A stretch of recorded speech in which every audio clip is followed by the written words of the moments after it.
ওষুধের মাত্রা বেশি দেওয়া যাবে না, পারলে একটু কম দিতে হবে।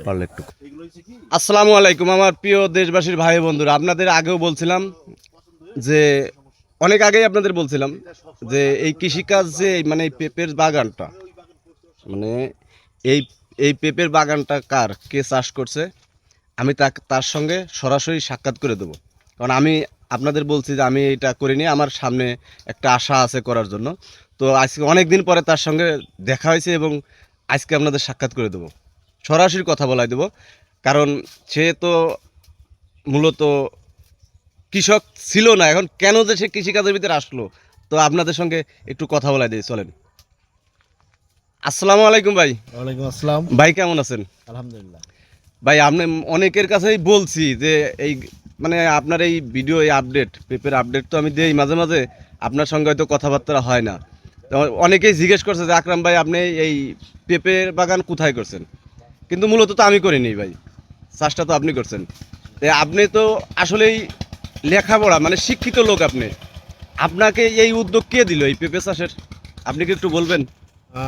মূলত এই লাইনে বা এই চাষটা আমার কাজিন, আমার যে চাচাতো ভাই খন্দকার আলী এহসান পলক, উনি আমাকে প্রথম পরামর্শ দেয় এবং আর্থিকভাবে সহযোগিতা করে। এবং আমি ইউটিউবও তার পরামর্শ অনুযায়ী ইউটিউবটাও দেখে আমি প্রাথমিকভাবে শুরু করি প্রথমে 400 চারা দিয়ে, পর্যায়ক্রমে 400 থেকে পরের বছর 500, এরপরে এবার 1300, এইভাবে মানে বাগানটা বড় করছি। তো মূলত আমার চাচাতো ভাই থেকেই আমার এই পরামর্শ নিয়ে এটা শুরু করি। এখন আচ্ছা, আপনি এই কয় বছর এই পেঁপে চাষ করতে? গত 3 বছর যাবত আমি এটা করতেছি। তাতে আপনি লাভবান করে তোমার? প্রাতি মানে আসলে নতুন পর্যায়ে কৃষক, সবই লোকজনদের কাজ করানো, অনেক খরচ। এরপরে প্রাকৃতিক একটা দুর্যোগ আসে, বিভিন্ন সময় বিভিন্ন সমস্যা হয়, বাজার অনেক সময় কমে যায়।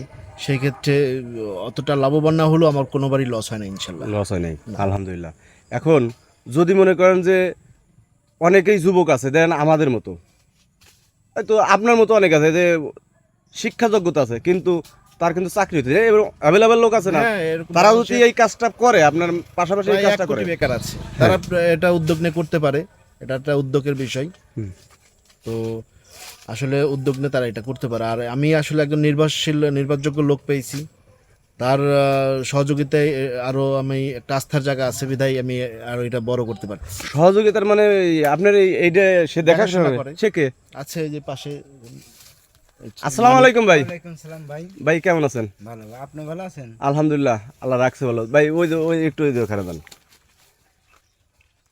দেখি কি অবস্থা। এই যে আমার ভাই তো এখানে থাকে না, তো এইগুলো বলে আপনি দেখাশোনা করেন? হ্যাঁ, এগুলো আমি দেখাশোনা করি, ভাই বাড়ি থাকে না। এই ছোটতে বড় এই পর্যন্ত করছি, এই ধরেন আর 10 দিন পরে বেচা কিনা এটা দেবো। হ্যাঁ, এই যে তো দেখা যাচ্ছে অনেক বড় হয়ে গেছে। তা কি আপনার আপনার কেমন লাগে এই চাষটা করে? আপনার এই যে দেখাশোনা যে করেন, এই যে মানে ইন টোটালি তো আপনার পর নির্ভরশীল এই যে এই ক্ষেতগুলো, তা আপনার কাছে কেমন লাগে? আমার কাছে অনেক ভালো লাগে। ভালো লাগে, যাক আলহামদুলিল্লাহ, আমার কাছে ভালো লাগলো। আপনারাও করবেন, তা আমার তো দেখে আপনারাও শিখবেন।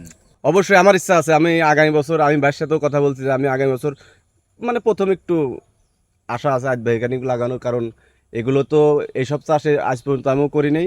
তো যাই হোক ভাই, আপনাদের তো বললাম, আপনাদের আগে বলছিলাম যে সরাসরি তার সঙ্গে আমি সাক্ষাৎকার করে দেবো।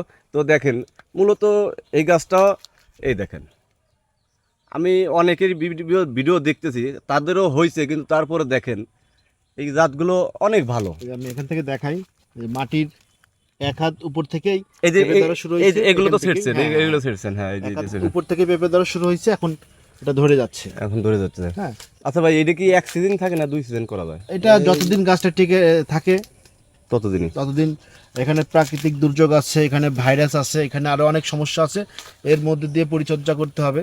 সব পরিচর্যা ওই করে মানিক। হ্যাঁ, আমি শুধু ওষুধ দেওয়ার সময় এটা দেখাই দিয়ে যাই কি পরিমাণ দিতে হবে, কি পরিমাণ ঠিক দিতে আছে, হবে। এটা ওকে আচ্ছা, দেখাই দিই।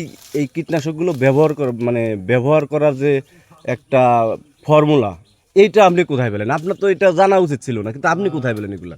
সব এটা আসলে প্রথমবার দ্বিতীয়বার কাজ করার পরে আমার এই অভিজ্ঞতাটা চলে আসছে। আমি একটা জিনিস এখান থেকে বুঝতে পারছি নিজস্ব অভিজ্ঞতায়, যে ওষুধের মাত্রা বেশি দেওয়া যাবে না, পারলে একটু কম দিতে হবে। পারলে একটু কম দিতে হবে।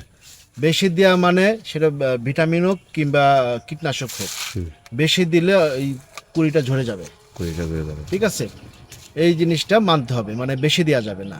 আচ্ছা ভাই, আমি তো এই পেঁপে চাষ আগে পরে কখনো করিনি, যদি আমি করি আপনি কি আমার এই ফর্মুলা দিবেন? অবশ্যই অবশ্যই। আচ্ছা, যদি কেউ ফর্মুলা চাই দিতে পারবেন? হ্যাঁ, যে কেউ সহযোগিতা নিতে পারে, এটা আসলে আন্তরিকভাবে দিব।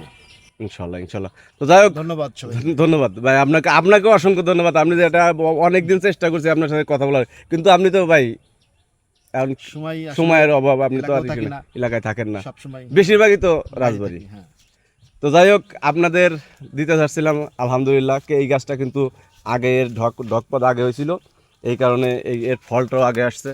তো আলহামদুলিল্লাহ একাতি হবে, ওই তো ঠিক একাত উপরে।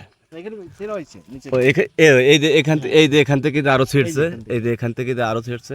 তো জাতটাও মোটামুটি, যাই হোক আমি তো মনে করছি জাতটা ভালো জাত, যে পেঁপেগুলো যে ঢক ছিঁড়ে ফেলবে অবশ্যই, কিন্তু পেঁপেগুলো আরও বড় হবে, অনেক বড় হবে। তারপরেও এই পেঁপেটা ছিঁড়ে ফেলে হবে, কারণ এই পেঁপেটা ছিঁড়লে পারে এইগুলো আবার একটু বড় হবে তাড়াতাড়ি, হ্যাঁ পুষ্টি পাবে।